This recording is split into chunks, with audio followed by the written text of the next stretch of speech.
So as you can see, there's a little slight change in the schedule. This class will be on the book of Hosea. I decided to give Preacher Raymond some mercy because 3 classes in a row, right? So that's pretty hard.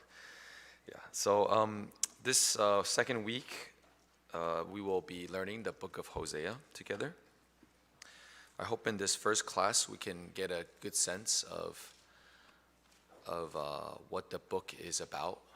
Okay, how many of you guys were able to read the book of Hosea before NYTS or before now? How many were able to read the book of Hosea? Okay, we have about maybe a little over half. So if you haven't read the book of Hosea yet, it will be very helpful if you do read it. So today's self-study time, you have, I think you have a character study, right? Character Bible study. But in your free time, please spend the time to read the book of Hosea. Okay. Let's go to the next slide.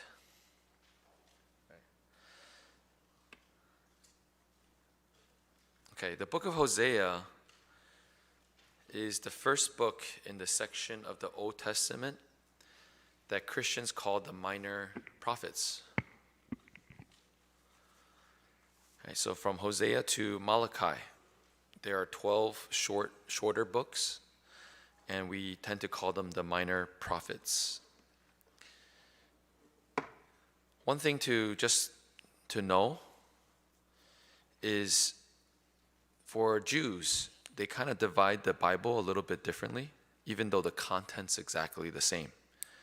So in the Hebrew Bible, there's an abbreviation that I hope you can learn.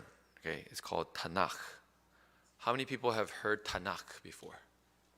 Okay, we have a few. You can leave it. You can leave it. Yeah. All right, Tanakh.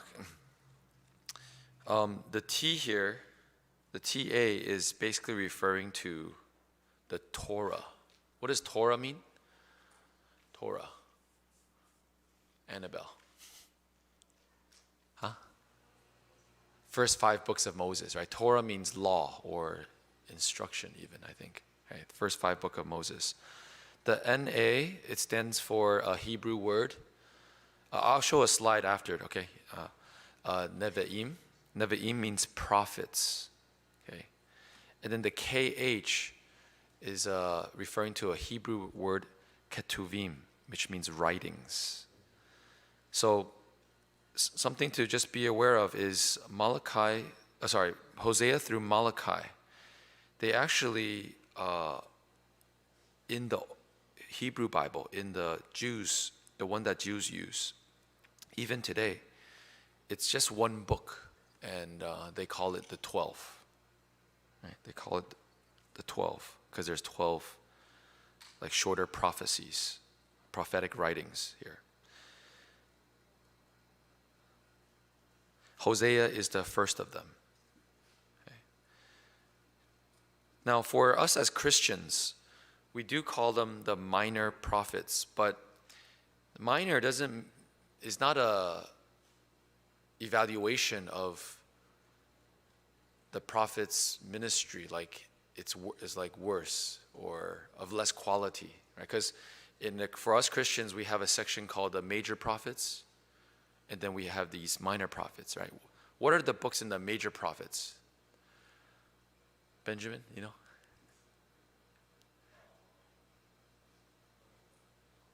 It's okay, don't worry. Yeah, it's okay. David, what are the books in the major prophets? Huh? Oh, wow, okay.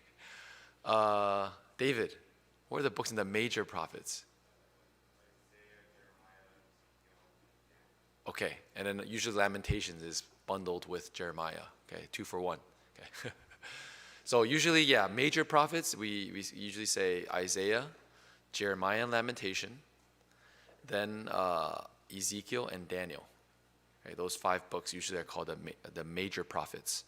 And then we have these minor prophets, the 12. So again, the major and minor is not saying that oh, Isaiah's greater than Hosea or something, right? Or Daniel is greater than Malachi. It's just saying that those works actually were longer, okay, tended to be longer. So Christians eventually called them the major prophets. Yeah. Okay, minor also just kind of, they're shorter. Minor prophets are, the content's a little bit shorter, and then they used to be part of one book. Okay, they were all together at one point. So let's go to the next slide. This is what I mean by the divisions of the Hebrew Bible. Okay. You have the Torah, you have the Nevi'im, and then you have the Ketuvim. Right. Let's turn to before we turn. Yeah, so the Nevi'im, the order is a little bit different from our Christian Bible, right? Joshua is considered, the early prophetic book, right? Joshua, Judges, Samuel. And then you have the Kings, Isaiah and Jeremiah, Ezekiel. They're like the latter prophets. Then you have the 12. So the 12 is in that middle section.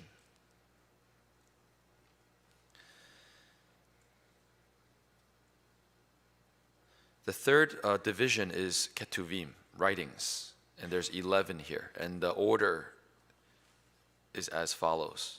Right? The first of this section is Psalms. The last is Chronicles. Okay. So let's turn to a Bible verse. Let's go to Luke chapter 24. Luke chapter 24, verse 44. Luke chapter 24, verse 44. Preston.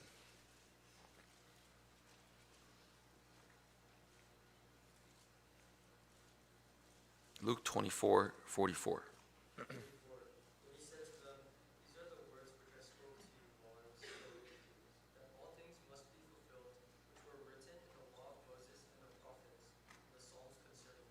Yes, so here Jesus is already resurrected. He appeared to his disciples, and he's now letting them understand the scriptures. Okay, what are considered scriptures?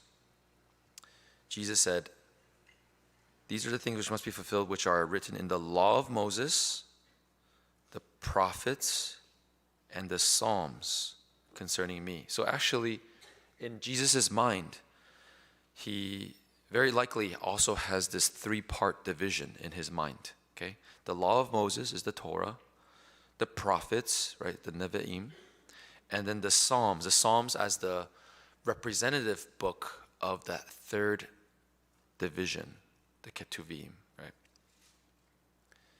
So that is the scriptures of those times. That is that Jesus authorized all of these books, right? That they all testify of him.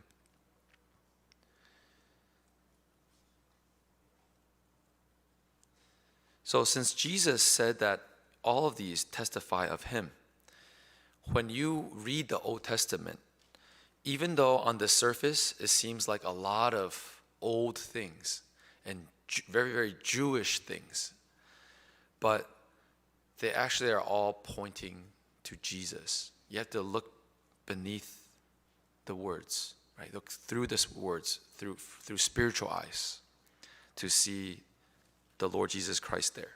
So the same thing applies to Hosea, okay? So why are we learning Hosea today, even though Hosea was a prophet like 2,700 years ago, right? Why are we learning this? Because it points, actually, the messages points to Jesus Christ and the one that we are worshiping today, okay?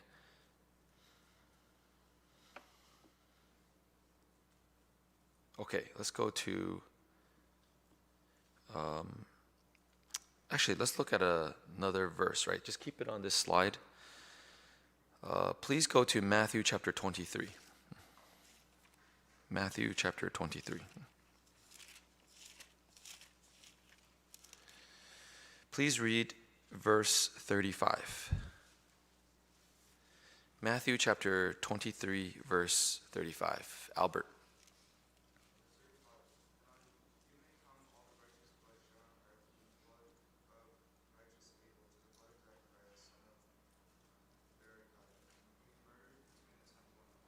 Okay, here's another indirect verse that lets us know the concept of the Bible in Jesus' mind, right? What book in the Bible does Abel appear in? What book in the Bible does Abel appear in? Aaron Kuo. Genesis, right? Okay.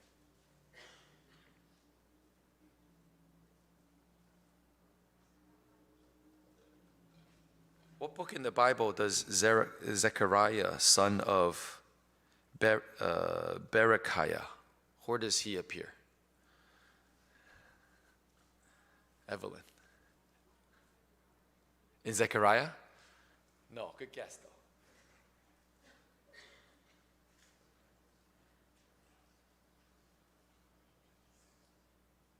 Not Zechariah. Okay, this is not the Zechariah that probably wrote the book of Zechariah. No.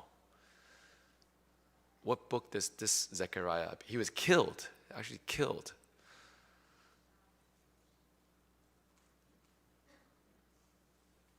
Ryan. Huh? Yeah, good. Okay. So Ryan, how did you come to that?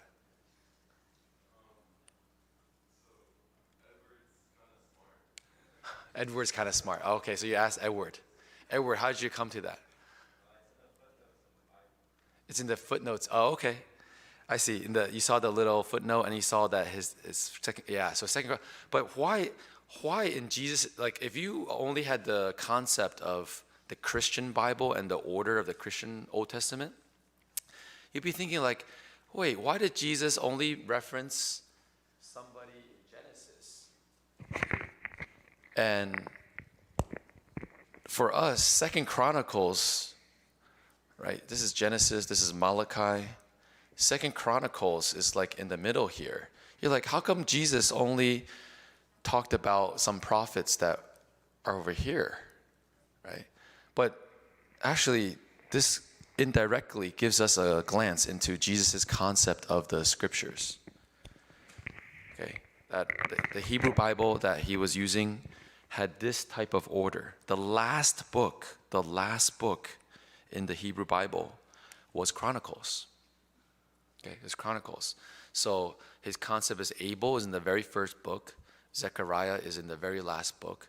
And so he's saying to the Pharisees, all the righteous blood shed on the earth, right, these prophets that were persecuted by these hard-hearted Jews, they're going to be, all that blood, all that guilt is going to be placed on them too. Okay, on that generation. Okay, so that's just a side note.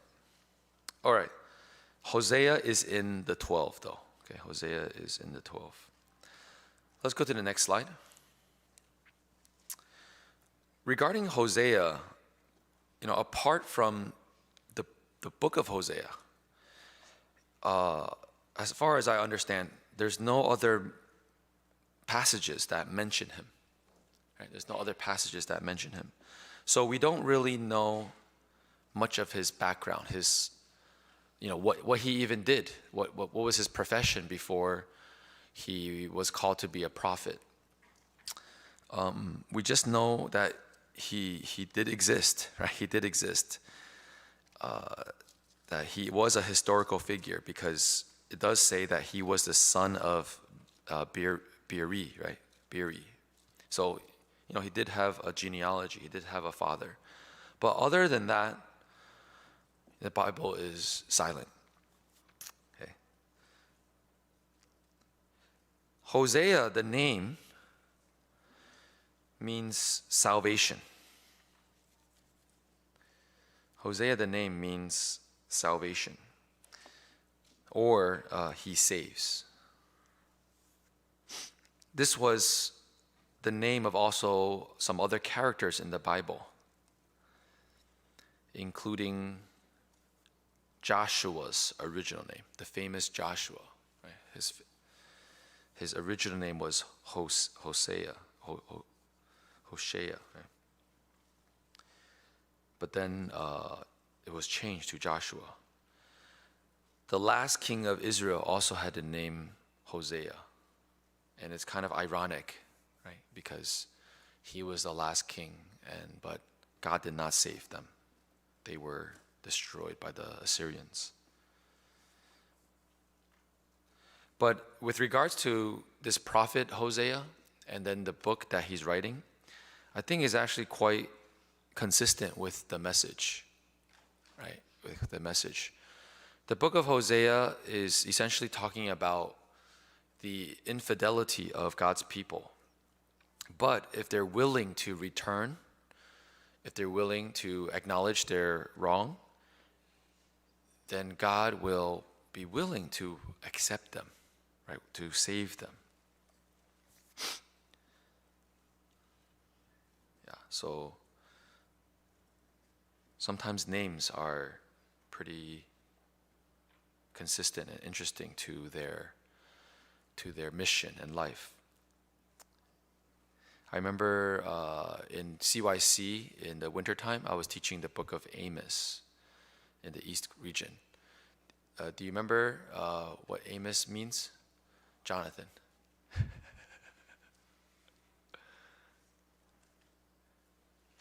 Okay, Max.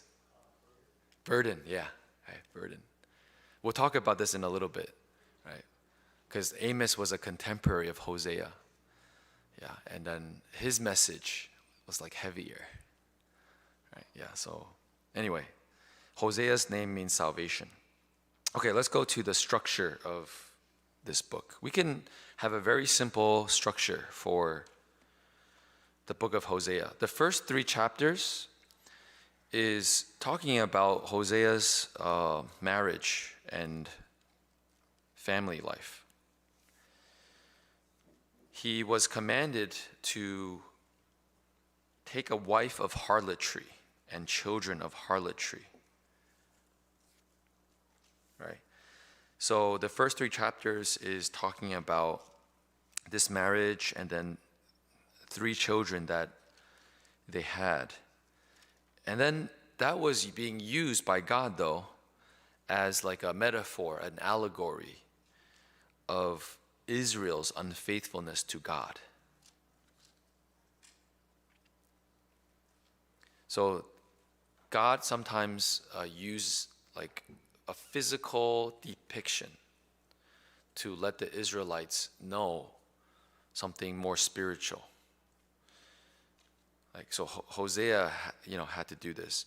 Other prophets sometimes had to do similar things, right? Like, if I remember correctly, Isaiah, he had to spend a time without wearing any clothes. You guys remember that?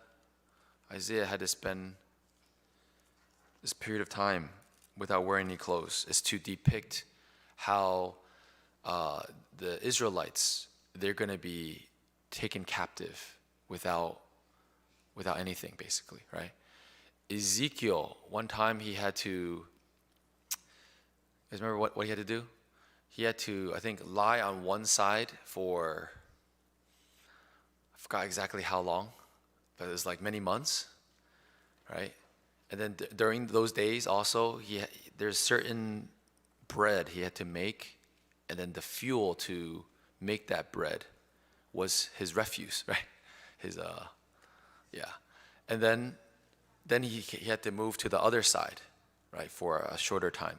All of this were like symbolic actions to physically depict to the people, something spiritual, something prophetic. So Hosea actually had to, also do something very difficult.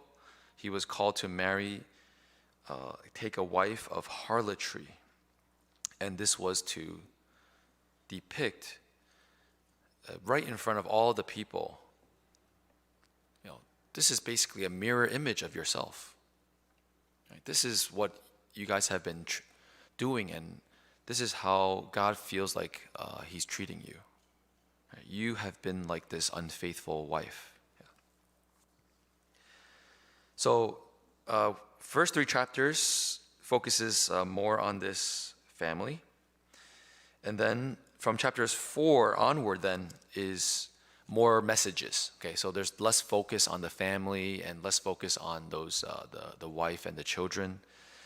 But now it's God's accusations, indictment against the people, and asking also to repent, right? Even though you've been so unfaithful to the covenant, but if you're willing to return to me, I will accept you again, right? Even though it's so hurtful, but I will accept you again. Okay, so a simple structure. The key verse and also your memory verse is Hosea 6:3. Let's read this all together. Next slide. Okay, yeah. Hosea 6:3. 1, 2, 3. Let us pursue the knowledge of the Lord. His going forth is established as the morning. He will come to us like the rain, like the latter and former rain to the earth. Okay. Please memorize this verse. This is probably at the heart of what God wants the Israelites to do. Okay? To really know the God that they worship and serve. And if we're willing to do that, God will be so gracious to us. Okay? He'll be so gracious to us. Like the sunrise and like the rain.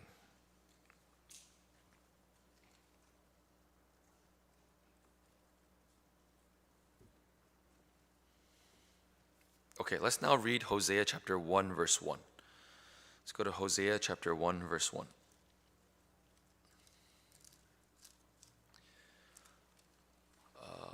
Let's ask Renee, please read.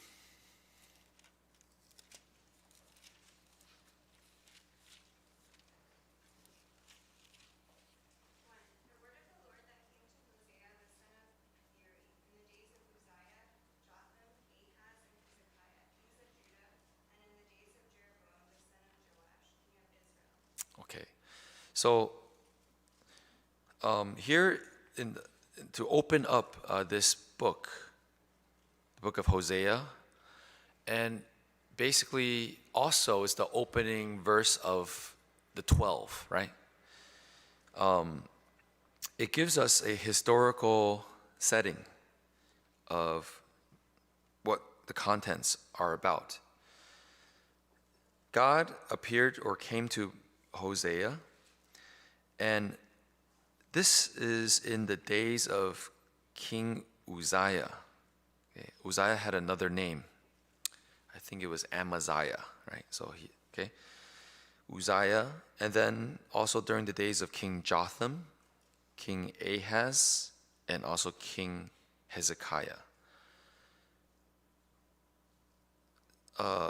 Concurrently, there was also a king, Jeroboam, in the north, the Israel. So I think hopefully we all know this background, right? By this time, the kingdom of Israel was divided into two nations. The kingdom of Judah in the south, and also the kingdom of Israel in the north. Okay, the kingdom of Judah always had kings from the line of David. Okay, God made this covenant with David, and even though not all of his descendants were good kings, but David never failed to have one of his descendants on the throne. The northern kingdom was very different. It started with a man named Jeroboam. It's not the same one here, okay? It's not the same Jeroboam here. But then after like one or two generations, there often would be like an uprising, and then people killed the king, and then another dynasty would start for like 1, 2, or 3 dynasties. Then another coup, and then so the northern kingdom was really a lot more chaotic. Okay. Yeah, and they were all led by evil kings that led the people into idolatry, starting from the very first Jeroboam. Okay, starting from the very first Jeroboam. Okay, so it's always useful when we're reading prophetic books to also, if they mention certain kings, you can go back to those chapters in First and Second Kings or First and Second Chronicles. Right? We can get a little bit of the sense of what was going on at that time. Because I remember when I was younger and I was reading the Bible, and usually just read it in order. Sometimes you read this, and because you didn't go back to study those names and those kings, in a way your concept of that book is just floating, right? It's just like floating somewhere. But if our reading of the text can be rooted in its context, its historical context, then we can, I think, gain a lot more. Okay, gain a lot more. So, if you have finished reading Hosea, I think it wouldn't hurt, okay, if you have some extra time to read chapters like 2 Kings chapter 14 and 15, right, even 16. Right, this you can get some background of the time that Hosea lived in. Okay. All right, so based on some other passages in the Bible, let's go to the next point. These are some likely contemporaries of Hosea.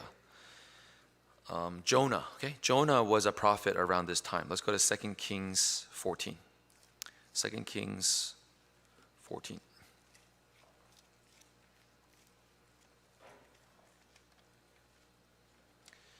Let's read verse 23 through 25. 2 Kings 14, 23 through 25. Veronica.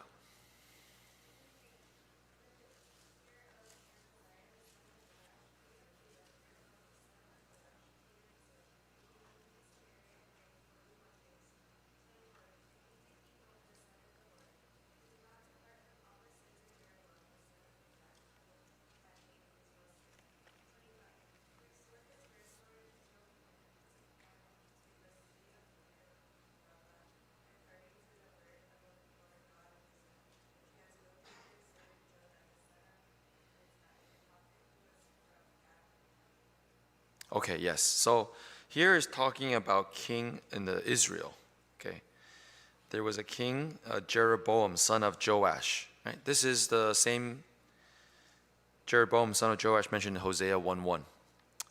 And then you can see in verse 25, there was the servant of God, Jonah, the son of Amittai.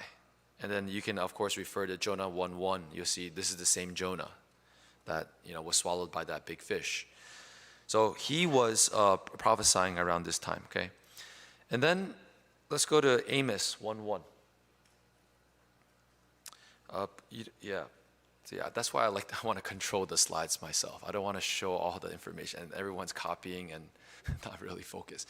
Let's try to figure a way out, hopefully I can control the slides myself.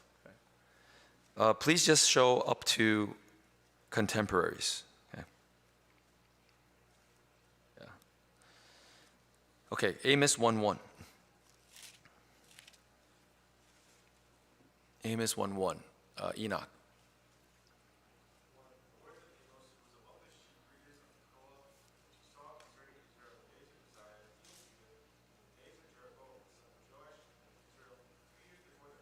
Okay, so again, two kings that should look familiar from Hosea 1:1. So Amos was also a contemporary of Hosea. Okay. Let's also go to Micah 1:1. Micah 1:1. Another homework assignment. If you didn't memorize the order of the minor prophets, okay, it's your homework. Okay. Micah 1:1. Let us go to Vicky. Please read.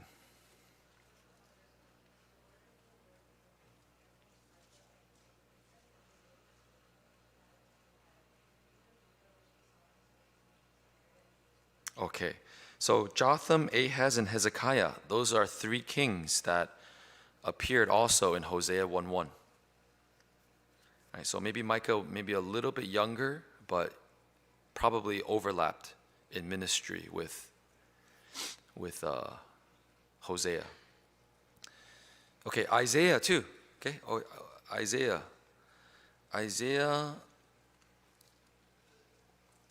was a contemporary of Hosea. Let's go to Isaiah 1:1.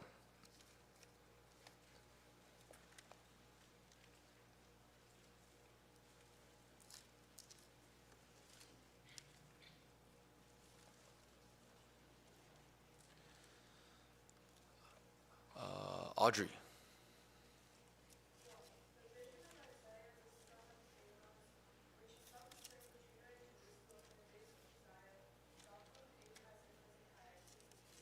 Okay, so all four of those kings were mentioned in Hosea 1:1. Okay, so it's pretty clear they were all around the same time. Did they know of each other exactly? It's hard to say. Maybe some of them did, but there's no clear evidence. Right? We can see though that God sent a lot of prophets at this time. Right? A lot of prophets. And it's because he was really concerned with what was going on in the land of Israel and also Judah. But each of these prophets had kind of different focuses and different ministries. We can go to the next click. For Jonah, although he did prophesy for the northern kingdom of Israel, like we saw in 2 Kings, we have the book of Jonah. So we also see that his most famous and his maybe primary ministry in life was to prophesy against Nineveh in Assyria. Right? Even in this chaotic time for the Israelites, God also was caring about these Gentiles. Right? So Jonah actually is a book about evangelism. Okay? Jonah is a book about world evangelism, if you think about it. That God cares about people like in Nineveh, 120,000, that did not know their left hand from their right. Yeah, God really cares about people. Okay, let's go to the next click. Isaiah primarily prophesied against the southern kingdom, Judah, but there's also some parts related to the northern kingdom. And based on some passages in 2 Kings and also the book of Isaiah itself, Isaiah seemed to have easy access to the palace. Okay? So he primarily seemed like he was mostly giving his messages from the palace. Micah, next click. Micah also prophesied primarily against Judah when you look at the content. But seems like he wasn't necessarily in the palace. He was more like in the field. Okay? In the field, in different places, like Moresheth and maybe some other places. But if you compare the messages of Isaiah and Micah, there's a lot of overlap too. Right? These were two prophets giving warning to the southern kingdom of Judah. Next click, Amos. Amos prophesied during the time of Hosea. And mostly it was against the northern kingdom of Israel. Okay. And then, next click. When you look into the content of the book of Hosea, his message was primarily against the northern kingdom of Israel as well. So Hosea and Amos, again, we don't know if they really knew of each other, but they were like co-workers during the same time. They were prophets working together for God at the same time. And from these two prophets too, Amos and Hosea, you can see the different essences of God that we worship. Amos, when you read it, and like we said, his name means burden or burden bearer. When you read Amos, there's a lot more of that sense of God's justice and righteousness. Right? Impending destruction's coming. It's a very, very harsh type of message.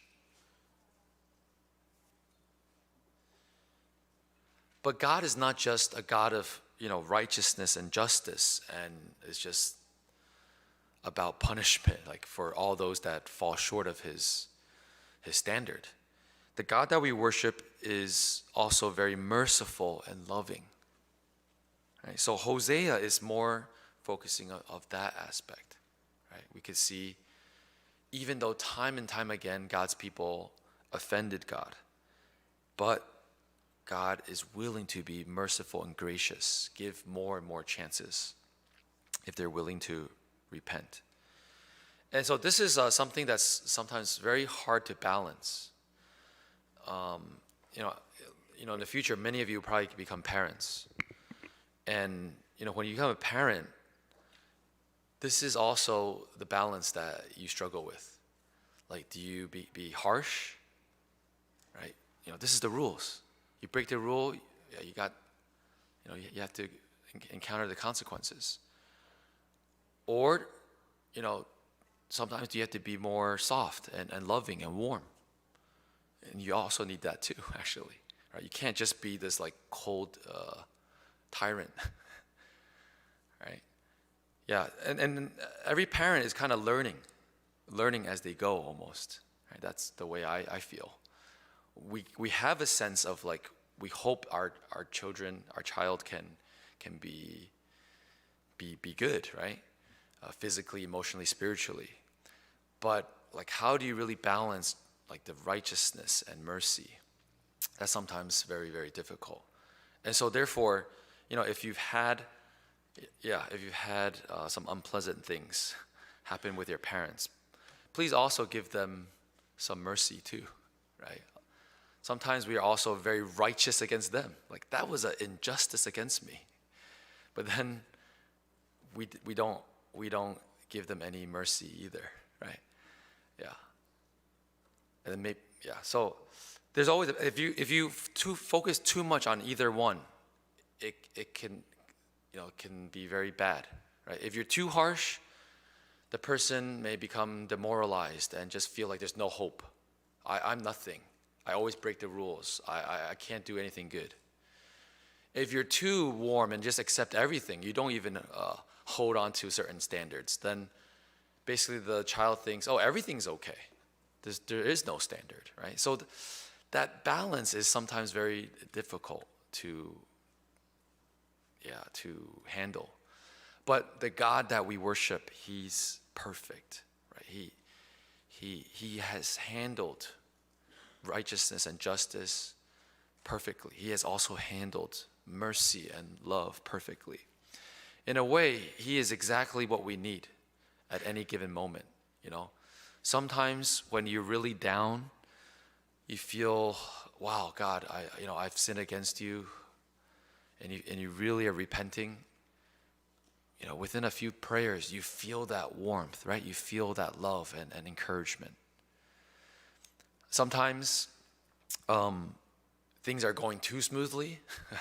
Life is way too smooth. And then you feel God's punishment, right? You're like, oh, this is almost like a wake-up call. God, thank you for that reminder, right? So we could see that, right, in the different prophets and their ministries and their messages too. Okay? So, I think time is up. So we'll continue this evening with the book of Hosea. Okay. Any questions so far?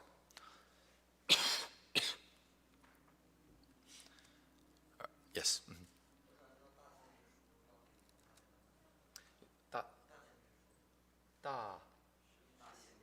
大先知书哦。Isaiah 以赛亚书，耶利米书、耶利米哀歌，还有以西结，还有但以理，以赛亚到但以理 ，yeah,